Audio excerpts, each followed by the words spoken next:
सांझ के समय राजा ऋतुपर्ण का रथ विदर्भ जा पहुंचा। राजकर्मियों ने ऋतुपर्ण आगमन की सूचना राजा भीम को दी। राजा ऋतुपर्ण के आगमन से दमयंती ने मन ही मन सोचा, संभवतः मेरी योजना सफल हुई है और राजा नल ही रथ को हाँक कर लाए हैं। यदि मैं आज नल को नहीं देखूंगी तो जीवित नहीं बचूंगी। दमयंती सड़क से लगे महल की छत पर चढ़ गई, जिससे नल को देख सके।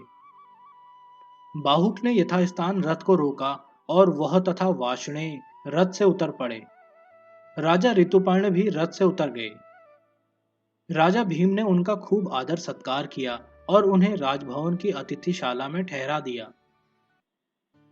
परंतु राजा भीम यह नहीं समझ सका कि राजा ऋतुपर्ण यहाँ किस लिए आए हैं। राजा ऋतुपर्ण ने भी देखा कि यहाँ स्वयंवर की तो कोई तैयारी है ही नहीं। दूसरे राजा राजकुमार भी यहाँ कोई नहीं है। दोनों राजाओं की समझ में कुछ नहीं आया कि क्या मामला है। विदर्भराज भीम ने राजा ऋतुपर्ण से कुशल मंगल संबंधी प्रश्न पूछने के बाद पधारने का कारण पूछा, तो राजा ऋतुपर्ण बात टाल गए और बोले, मैं आपका दर्शन और अभिवादन करने के लिए आया हूं। राजा भीम को बात जची नहीं, पर कहते क्या। थोड़ी देर बातचीत के बाद राजा ऋतुपर्ण विश्राम करने चले गए। उधर बाहुक घोड़ों को खोलकर उनकी थकान दूर करने तथा भूख प्यास दूर करने की व्यवस्था करके रथ के पिछले भाग में जा बैठा।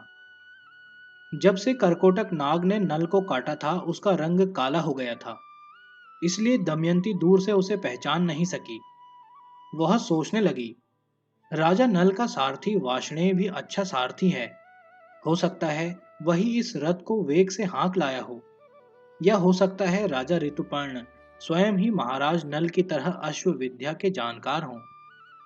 अंत में उसने अपनी दासी को बाहुक के पास भेजा, ताकि उससे बातचीत करके वह सच्ची बात का पता लगा लाए। इस दासी का नाम केसिनी था। दमयंती ने उसे अच्छी तरह समझा बुझाकर भेजा। उसने कहा कि वह परनाथ ब्राह्मण वाली बात उसे बताए। केशिनी ने बाहुक के पास जाकर पूछा, बाहुक, यह वार्ष्णेय राजा नल का सारथी था। क्या इसने महाराज नल कहाँ चले गए हैं, इस संबंध में आपको कोई बात बताई है? बाहुक बोला, यह बेचारा नल के बारे में कुछ नहीं जानता। राजा नल का रूप ही बदल गया है। वे गुप्त रूप से रहते हैं। नल के संबंध में परमात्मा के सिवा कोई कुछ नहीं जानता। केशिनी बोली, बाहुक, राजा भीम के भेजे हुए परनाथ ब्राह्मण से दमयंती की दशा का वर्णन जब आपने सुना था, तो उन बातों का कुछ उत्तर आपने दिया था। साध्वी दमयंती उन्हीं बातों को दोबारा आपके मुंह से सुनना चाहती है। केशिनी की यह बात सुनकर नल की रुलाई फूट पड़ी। नल ने वे सारी बातें दोबारा कह सुनाई जो अयोध्या में परनाथ ब्राह्मण से कही थी। उन बातों को दोहराते समय नल फूट फूट कर रोने लगा। केशिनी ने सारी बातें दमयंती को बता दी। अब तो दमयंती का संदेह पक्का हो गया। उसने केशिनी से कहा, तुम फिर जाओ और बाहुक पर नजर रखो। उसके प्रत्येक कार्य को बारीकी से देखो। यदि वह आग या पानी मांगे तो मत देना। बात को किसी तरह टाल देना। यदि उसमें तुम्हें कोई अद्भुत बात दिखाई दे तो मुझे बताना। केसिनी दोबारा गई और कुछ देर सब कुछ देखती रही। फिर लौटकर दमयंती से बोली, यह बाहुक तो दुनिया से निराला ही है। वह किसी छोटे से छोटे दरवाजे में भी घुसने लगे तो सिर नहीं झुकता है। उस दरवाजे के पास पहुंचने पर दरवाजा ही ऊंचा हो जाता है। राजा ऋतुपर्ण के लिए महाराज ने भोजन सामग्री भिजवाई थी। वहां रखे पानी के घड़े खाली थे, परंतु बाहुक के देखते ही वे पानी से भर गए। खाने की चीजों को धोकर बाहुक ने पकाने की तैयारी की। उसके देखते ही ईंधन में आग पैदा हो गई। एक और भी आश्चर्य की बात मैंने देखी। आग को स्पर्श करने पर भी बाहुक का हाथ जलता नहीं है। बाहुक के मसलने पर फूल मुरझाते नहीं और भी अधिक खिलने लगते हैं। इतनी सारी आश्चर्यजनक बातें मैं अपनी आंखों से देखकर आई हूं। अब तो दमयंती का संदेह निश्चय में बदल गया। वह जान गई कि बाहुक के वेश में ये राजा नल ही है। दमयंती ने केशिनी को एक बार फिर वहां जाने के लिए कहा और बताया कि किसी तरह उसकी बनाई हुई रसोई में से कोई चीज उठा लाओ। केशिनी ने यह कार्य भी कर दिया। उस भोजन को चखकर दमयंती का विश्वास और भी पक्का हो गया। इस बार दमयंती ने अपने पुत्र और पुत्री को केशिनी के साथ बाहुक के पास भेजा। नल ने उन दोनों को पहचान लिया और दौड़कर दोनों को छाती से लगा लिया। फिर वह केशिनी से बोला, भद्रे, मेरे भी इतने ही बड़े दो बच्चे हैं। इन्हें देख मुझे उनकी याद आ गई, इसलिए आंखों से ये आंसू बह रहे हैं। और सुनो, तुम बार बार यहाँ आ रही हो, कोई देखेगा तो पता नहीं क्या सोचेगा, इसलिए तुम महल में चली जाओ। केशिनी ने फिर सारी बातें दमयंती को बताई। अब दमयंती ने केशिनी को अपनी मां के पास भेजा और कहलवाया, मुझे इस बाहुक के ही नल होने का संदेह था। मैं बार बार परीक्षा करके देख चुकी हूँ। अब एक बात शेष रह गई है कि इसका रंग रूप नल जैसा क्यों नहीं है। इसका पता लगाने के लिए मैं स्वयं वहां जाना चाहती हूँ। आप या तो बाहुक को यहाँ बुलाने की व्यवस्था करें या मुझे वहां जाने की अनुमति दें। रानी ने विदर्भराज को सारी बातें बताकर दमयंती को आज्ञा दी। दमयंती ने नल को अपने भवन में बुलाया। दमयंती को देखते ही राजा नल आंसुओं की धारा बहाने लगे। दमयंती के धैर्य का बांध भी टूट गया। वह भी रोने लगी। रोते रोते दमयंती बोली, बाहुक, क्या तुम महाराज नल के सिवा किसी दूसरे ऐसे धर्मात्मा पुरुष को जानते हो जो जंगल में सोई अपनी पत्नी को छोड़कर चला गया हो? मैंने स्वयंवर में देवताओं को छोड़कर उनका वरण किया था। मैंने कभी भी उनकी किसी आज्ञा का उल्लंघन नहीं किया। मैं संतानवती भी हूं, फिर भी वे मुझे उस दशा में छोड़कर चले गए। उन्होंने अग्नि को साक्षी करके जो प्रतिज्ञा की थी उसे कैसे भूल गए? दमयंती जब ये बातें कह रही थी, नल की आंखों से गरम गरम आंसुओं की धारा बह रही थी। नल ने कहा, शोभने, वह सब कली की करतूत थी। उसके प्रभाव से मेरी बुद्धि मलिन हो गई थी। अब मैं उसके प्रभाव से छूट चुका हूं। अब हमारे दुखों का अंत होने वाला है। मैं तुम्हारे लिए यहाँ आया हूं। तुम मुझे छोड़कर दूसरे पति का वरण करने को कैसे तैयार हो गई हो? मैं तुम्हारा भक्त और एक पत्नी व्रती हूं। फिर भी तुम यह क्या कर रही हो? तुम्हारे स्वयंवर का निमंत्रण पाकर ही तो राजा ऋतुपर्ण यहाँ आए हैं।